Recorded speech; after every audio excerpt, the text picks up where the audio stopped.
Hello internet friends, my name is Catherine and I'm the human behind Creation Miss Couture, and today we're doing another overdye video because a few weeks ago, I think, have you seen it? I don't know. I've posted a video because I'm doing this new shorts series of Name That Pokemon, and I picked up a card for Spinda and I just don't like the final result of the yarn, so we are going to be overdyeing it because I have leftover dye and I have no desire to keep that color as is. So let's get into this. Okay, so this is another leave no dye that I'm overdyeing because I really didn't like the final result of my Pokemon inspired color. So, and I still have a lot of that Carabin Blue stuck solution. Oh, I should grab my gloves because I know it's going to stain.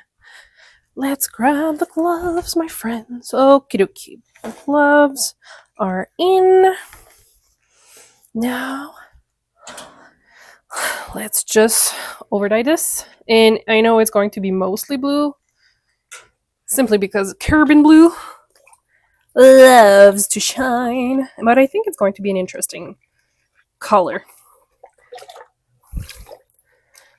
And already, I don't have any acid yet, but I have water.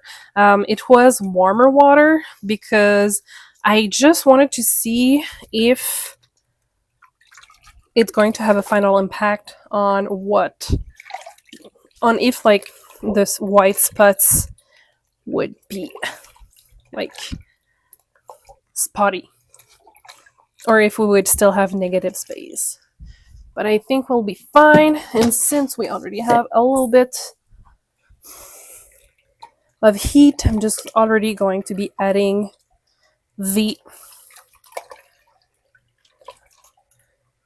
Here we go. The acid. Oh boy, I forgot to speak for a moment. And that's for our little friend over here. I'm wondering if it's going to bleed a whole lot. We'll have to see this. But we can already see that with the heat and the acid, it is starting to strike the yarn, which is fantastic. Okay, and you can see that the red we had is now a very dark purple, and we almost have some navy as well now, which I think is very fun. So it's definitely going to be a blue skein now and no longer red. Like, we're going to be completely losing the red, that's for sure. Okay, so I'm going to let this cook for about half an hour, and we'll see if we need more heat over there. Okay, see you in a bit. Okay, so we still have a little hint of blue in here, which is normal with Carabin Blue. We're going to let this completely cool down for a while, and it will help the blue to into the yarn. And when it's completely cooled down, we'll be able to wash it off and let it dry overnight, and we shall see the result tomorrow when it's dry. See you in a bit. Okay, so we shouldn't have too much bleeding. We might have a little bit of blue hue in the bath at the end of it. I don't really expect it because there was a little tint left in the dye bath. However, it was very, very subtle, and honestly, sometimes I don't know if it's just a reflection of the yarn in the dye bath, because the reflection in all that, like, sometimes I'm pretty sure there's so color, and then I take out the skeins and it's like, nope, it was just in your head. Because I do have a tendency to be, how can I say that? Paranoid? Yeah, I would say paranoid is the right thing. And like, I had such a hard time with those skeins because they got so tangled up in the dye bath. Honestly, I should have taken the time to show you and do a video and add the clip here, because it was quite intense how bad it was. So here you see I changed the water of the dye bath because I did have a little tint of blue, but I think it is my last time making this. because it was very subtle. And like I said, I don't know if it's just a reflection of the blue in the water or if it's just shadows because I'm in the basement and the light isn't the best. But yeah, sometimes I just maybe overdo it. I don't know. So now we're going to put it in the spin dryer, let it dry overnight, and I'll show you the final result.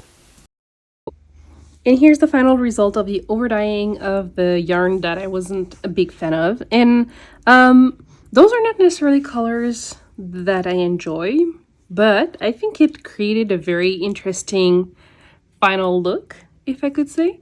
So, and it helped me understand how doing what I did. So when I did this color first, it was only in the pan and we had lots of white spaces and all that jazz. So adding it to the kettle, we were able to have an even coverage of everything. So this is something that when you're playing with color theory and playing with dyeing yarn and stuff like that, you can see how you can see how you could expect the final result to turn out. So if I was looking for an even coverage but with some like pattern spot like this, I could probably we could predict the final result a little bit better. So it was a fun experience to do for that reason, so that I have an idea of what would happen. Of course, some colors probably would mix better. Like I'm not saying that I don't like this color. I'm just saying that it's not one of the colors that I would purchase in person. However, I know that there's a lot of people that really likes those color combos. So sometimes you have to go out of your comfort zone and dye for other people. So this is one of those instances. So I hope you liked the video, and if you did, please consider sharing, liking, and subscribing to the channel, and I will see you in the next one very soon. Bye!